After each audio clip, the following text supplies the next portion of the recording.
Bismillahirrahmanirrahim. Assalamualaikum warahmatullahi wabarakatuh. Salam sejahtera, semoga kita tetap selalu dalam lindungannya. Amin ya rabbal alamin. Perkenalkan, kami dari kelompok 5, Fahran Fadilah Fahmi dan Disna Septi Wulandari, ingin mempresentasikan mengenai sejarah perkembangan kodifikasi hadis.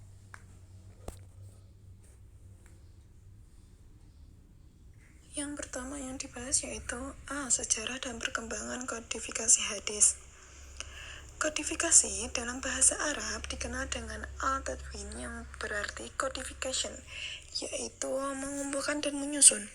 Sedangkan menurut istilah, kodifikasi adalah penulisan dan pembukuan hadis Nabi secara resmi yang berdasarkan pada pemerintah khalifah dengan melibatkan beberapa personil yang ahli di bidang hadis. Bukan dilakukan secara individual ataupun demi kepentingan sendiri. Jadi, kodifikasi hadis adalah penulisan, penghimpunan, dan pembukuan hadis Nabi Muhammad SAW yang dilakukan atas perintah resmi dari Khalifah Umar ibnu Abdul al-Aziz, Khalifah ke-8 dari Bani Umayyah, yang kemudian kebijakannya ditindaklanjuti oleh para ulama di berbagai daerah sampai pada masa hadis terbukukan dalam kitab hadis.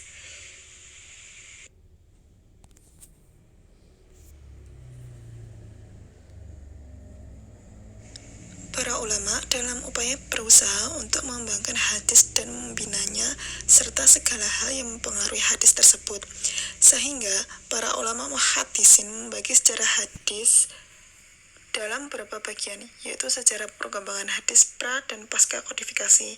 Kemudian dibagi lagi dalam 7 periode. Berikut periode sejarah hadis yang membaginya pada 5 periode. Periode pertama, masa Rasulullah, semenjak Rasulullah diangkat jadi Rasul sampai wafatnya. Masa turun waktu wahyu dan pembentukan masyarakat Islam. Yang periode yang kedua, masa Khulafaur Rasyidin, yaitu tahun 11 Hijriah sampai 40 Hijriah, yaitu masa membatasi dan penyelidikan periwayatan. Periode ketiga yaitu masa sahabat kecil dan tabi'in, yaitu masa perkembangan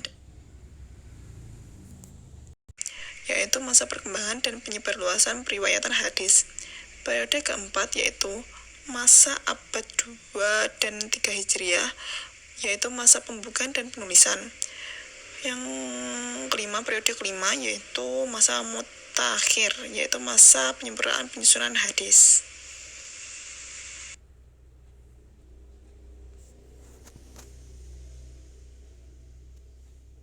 Yang kedua yaitu kodifikasi hadis secara resmi.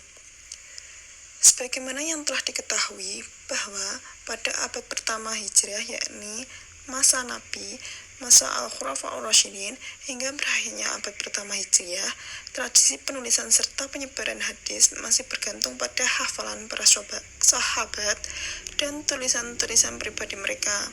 Barulah ketika pemerintah sampai pada Umar ibnu Abdul Aziz yang terkenal dengan adil dan warok, tergerak hatinya untuk membukukan hadis. Umar ibnu Abdul Aziz memerintahkan secara resmi dan massal kepada para gubernur untuk membukukan hadis. Dikatakan resmi karena dalam kegiatan penghimpunan hadis tersebut merupakan kebijakan dari kepala negara, dan dikatakan massal karena perintah kepada negara tersebut ditujukan kepada para gubernur dan ulama ahli hadis pada zamannya. Kemudian faktor pendorong Khalifah Umar bin Abdul Aziz. Yang pertama, kekhawatiran bercampurnya hadis dengan Al-Quran, karena Al-Quran ketika itu telah dibukukan dan disebarluaskan. Yang kedua, munculnya kekhawatiran akan hilang dan lenyapnya hadis karena banyaknya para sahabat yang meninggal dunia akibat usia lanjut dan peperangan saat itu.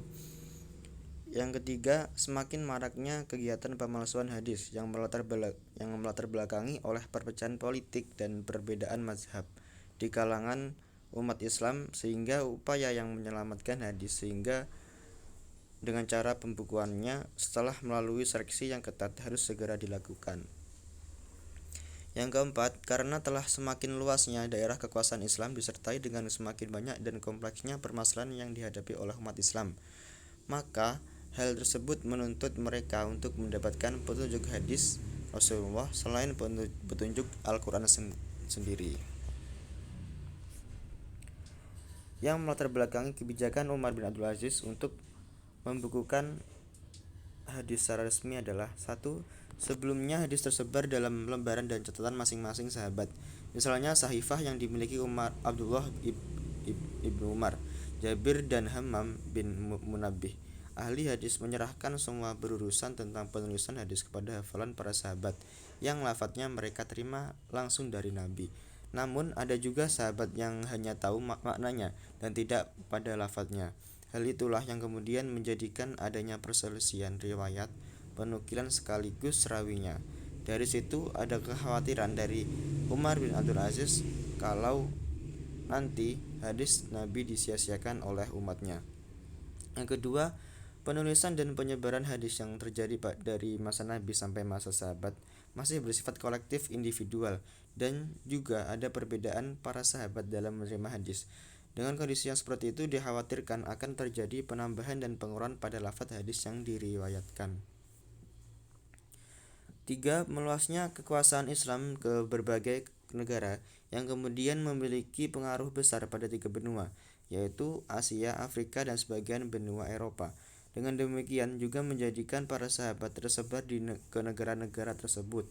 Dari sana muncul berbagai masalah yang berbeda yang dihadapi para sahabat yang berefek pada melemahnya hafalan mereka.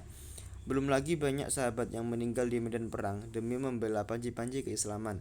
Untuk itulah Khalifah Umar bin Abdul Aziz merasa cemas dan khawatir kalau hafalan para sahabat hilang begitu saja.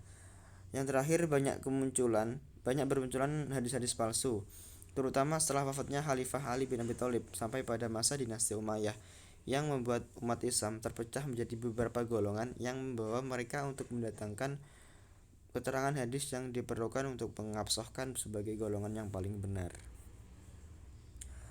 Jadi, jika dilihat perjalanan perkembangan hadis dari masa Nabi, tabi'in, sahabat tabi'in, hingga kontemporer, mengalami sebuah perjalanan yang sangat signifikan, berawal dari hadis yang disampaikan melalui lisan dengan lisan sehingga berkembang menjadi tulisan.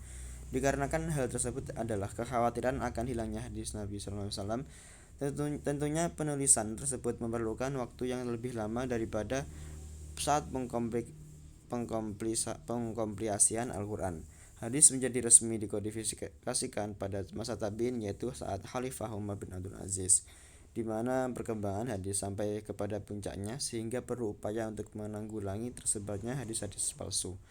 Perkembangan hadis menjadi sangat pesat setelah hadis dikodifikasikan.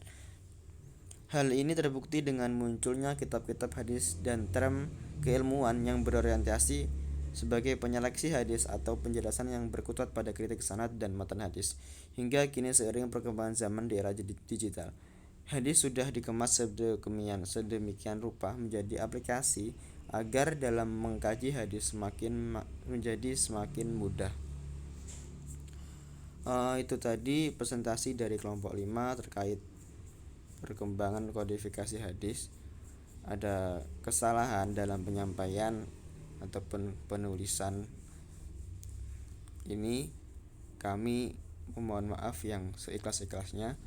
Wallahul muwaffiq ila aqwamit thoriq. Wassalamualaikum warahmatullahi wabarakatuh.